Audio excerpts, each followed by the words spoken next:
আসসালামু আলাইকুম। আমরা সারা দিন দুনিয়াবি কাজে এতই ব্যস্ত থাকি যে আলাদা করে ইবাদতের সময় বের করা আমাদের জন্য কঠিন হয়ে পড়ে। কিন্তু আপনি কি জানেন, এমন কিছু ছোট ছোট জিকির ও দোয়া আছে যা পড়তে আপনার আলাদা সময়ের প্রয়োজন নেই।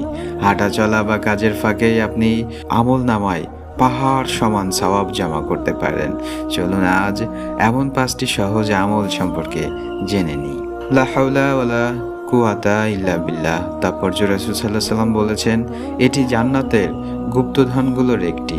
অফিসে কাজ করছেন বা রান্না করছেন, মনে মনে এটি পড়তে থাকুন। এটি আপনার দুশ্চিন্তা দূর করতেও সাহায্য করবে। দ্বিতীয় আমলটি অত্যন্ত সহজ, কিন্তু এর ওজন অনেক বেশি। সুবহানাল্লাহি ওয়া বিহামদিহি সুবহানাল্লাহি আযীম।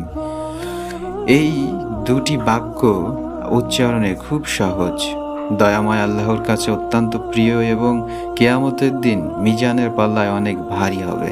তৃতীয় আমলটি হলো আস্তাগফিরুল্লাহ। খুব সহজ ছোট্ট একটা দোয়া। আস্তাগফিরুল্লাহ দোয়া বলতে পারি বা একটা শব্দ বলতে পারি।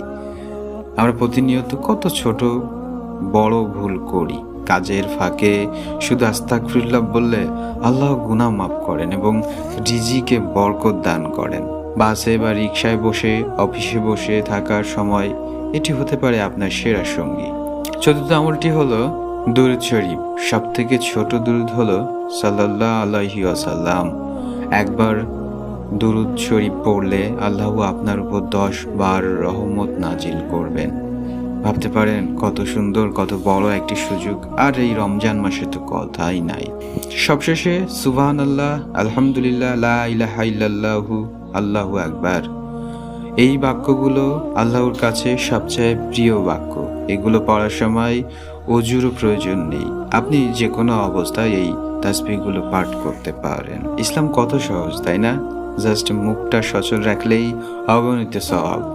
আজ থেকেই নিয়ত করুন, কাজের ফাঁকে আমরা বৃথা সময় নষ্ট না করে জিকিরের মাধ্যমে এই রমজান মাসে নিজেদের আমল নামা ভারী করব। ভিডিওটি ভালো লাগলে শেয়ার করে অন্যদের সওয়াব কামানোর সুযোগ করে দিন এবং সাবস্ক্রাইব করে পাশে থাকবেন।